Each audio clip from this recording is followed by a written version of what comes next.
일부에 발효 중입니다. 이 지역들을 중심으로 오늘 낮 동안 시간당 30mm 이상의 강한 비가 내리는 곳이 있겠습니다. 강수량은 오늘 전북과 경북의 많은 곳 100mm 이상으로 많은 비가 내리겠고요. 영동에도 최대 80mm의 비가 오겠습니다. 지금 서울의 기온은 20.4도, 습도는 89%입니다. TBS 기상정보였습니다.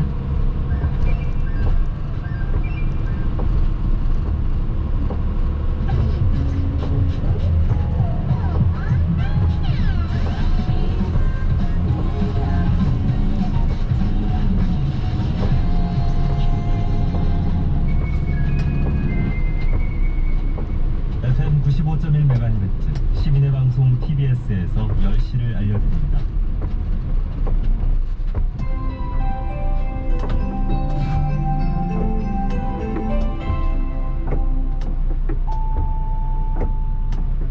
TBS 10시 뉴스입니다.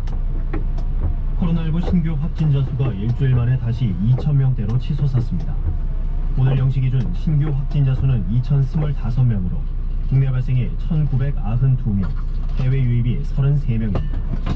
국내 발생 사례를 지역별로 보면 서울 662명, 경기 630명 등 수도권에서 1,415명이 확진됐습니다.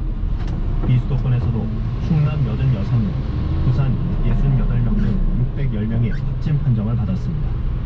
코로나19 사망자는 7명 늘어 모두 2,292명이 됐습니다.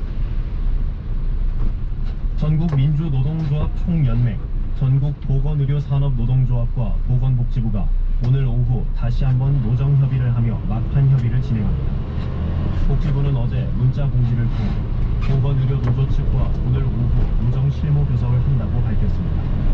협상이 최종 결렬되면 보건노조는 예정대로 내일부터 총파업에 들어갑니다.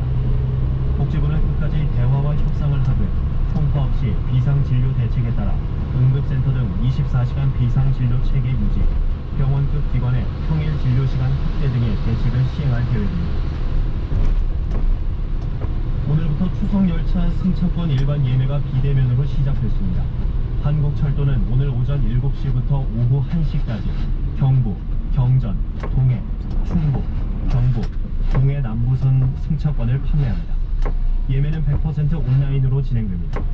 예매 대상은 오는 17일부터 22일까지 6일 동안 운행하는 KTX, ITX 새마을, 무궁화호 열차 등의 승차권입니다. 월드컵 대교와 서부간선 지하도로가 오늘 정오부터 개통돼 차량 운행을 할 수 있습니다.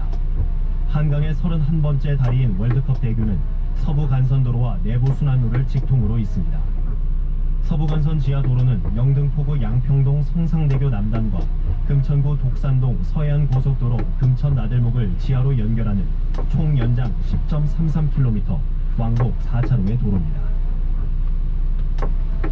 모더나의 코로나19 백신이 같은 mRNA를 이용한 화이자 백신보다 2배 이상의 항체를 생성한다는 연구 결과가 나왔습니다.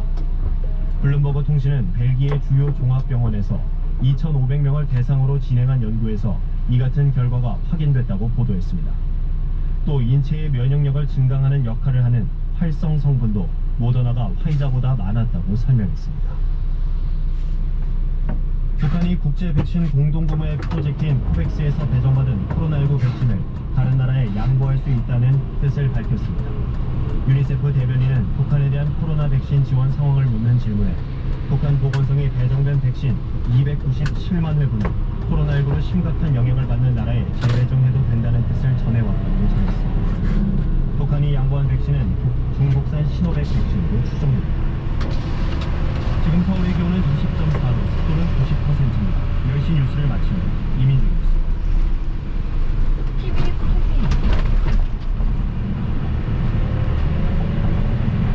행정안전부에서 서울시 공식 유튜브 채널을 통해 서부간선 지하도로와 월드컵 대교 발통 행사를 생중계하고 지난 12시부터 차량 운행을 개시한다고 밝혔습니다. 월드컵 대교의 경관 조명도 오늘 야간부터 점검합니다. 2022학년도 대학 수학 능력시험 9월 모의평가가 오늘 오전 시작됐습니다.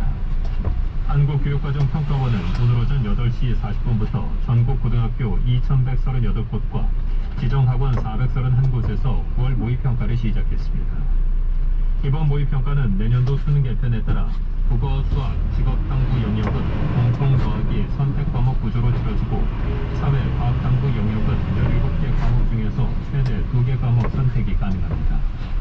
제2외국어, 한문 영역은 절대평가로 치러집니다.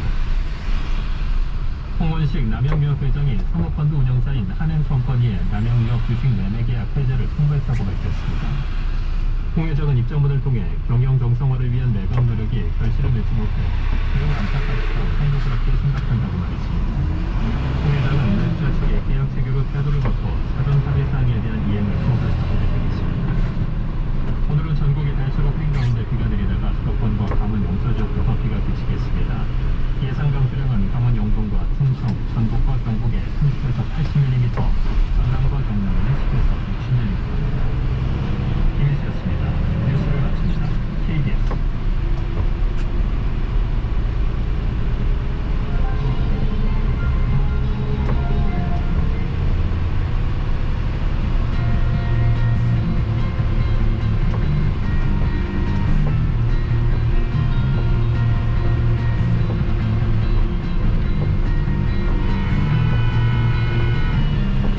정용실의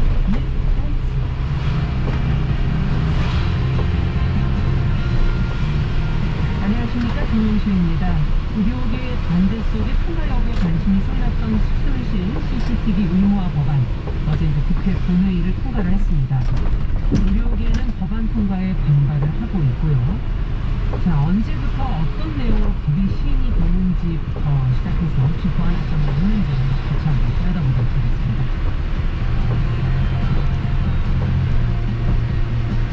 네, 서울의 수도권 지역의 쓰레기를 처리하고는 인천의 수도권 매립지사로 오늘부터 25년에 종료된다는 내용으로 방송에서 알려주셨었거든요. 종료 시한이 다가오면서 이곳을 대체할 매립지를 새롭게 조성을 할지, 또 기존 매립지 사용 연한을 늘리게 될지 관련 지자체들의 고민이 깊다고 합니다.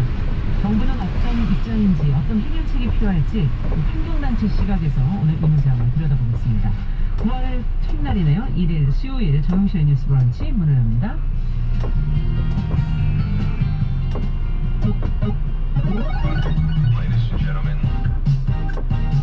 새로운 시각으로 세상을 봅니다.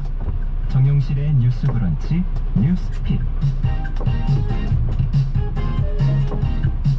네, 정용실의 뉴스 브런치 항상 청취자 여러분들과 함께 프로그램 만들어가고 있습니다. 오늘 좀 유튜브로 한 540분 정도가 들어오셨네요. 감사드립니다. 자, 첫 코너 뉴스픽으로 시작을 해보죠. 저희 월요일과 수요일은 두 분이 지켜주고 계신데 오늘은 한 분이 바뀌셨죠? 네, 전혜연 우석대 개공 교수님 안녕하십니까? 안녕하세요. 네, 오늘은 조으론 변호사님이 함께해 주십니다. 안녕하십니까? 네, 안녕하세요. 네, 반갑습니다. 자, 의료계 얘기부터 좀 해보죠.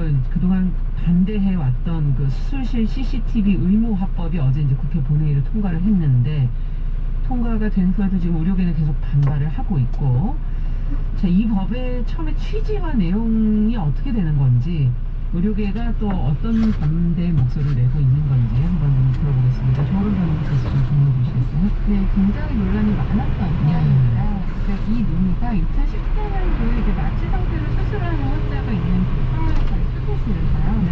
그 의료진들이 해외 단체로 하고 노출되면서 굉장히 논란이 심화가 되었고요. 예. 또 이후에 무자격자의 고객 수술이라든지 의료진에서 어떤 성희롱, 성범죄를 일어나는 경우가 아니면은 의료사고를 은폐하려는 시도가 됐었잖아요. 네. 수화를 출산 직후에 의료진의 떨어지다는 게 그 영상이나 의료 기록들을 의료진들이 조작을 하려고 한다는 그런 부분들이 있었는데, 그러다 보니까 이제 환자들이 의료진에 대한 그런 신뢰를 그렇죠. 할 수 없는 상황에 이르게 된 거죠. 네. 그래서 아예 수술실에다가 이 CCTV를 달아서 뭐 촬영하기를 공개를 하자, 네. 이런 의미에서 이 처음에 법이 시작이 된 거군요. 이제 네. 환자 단체 측에서는 그 수술실의 폐쇄성이라든지 그런 정보 비대칭성을 고려할 때 필요하다, 이런 입장이었고요. 네. 의료진은 이렇게 되면 오히려 환자의 건강권이나 인격권, 그리고 의사가 소극적으로 수술을 할 수밖에 없다, 그런 주장이 나와서 굉장히 첨예하게 기록을 하고 있다가 네. 6년간 이 의료법 개정안이 통과가 됐습니다. 네. 자,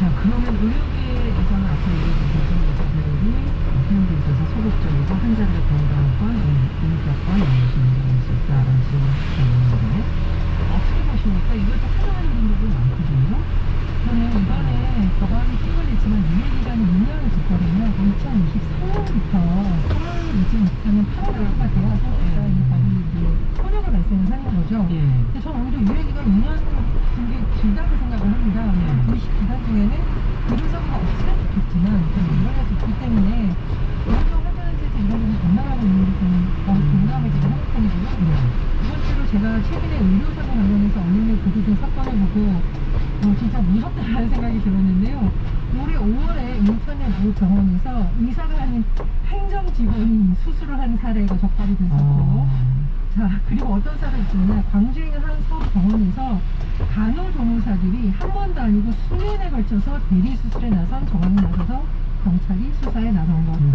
그리고 지금 2012년 5월에 발생했던 성형수술을 받던 20대 남성이 과다출혈로 사망한 이른바 고건대희 씨 사건에 관해서 이 CCTV를 어머니가 굉장히 어렵게 확보를 했거든요. 그래요? 예, 그렇습니다. 그래서 이 CCTV를 본 기사가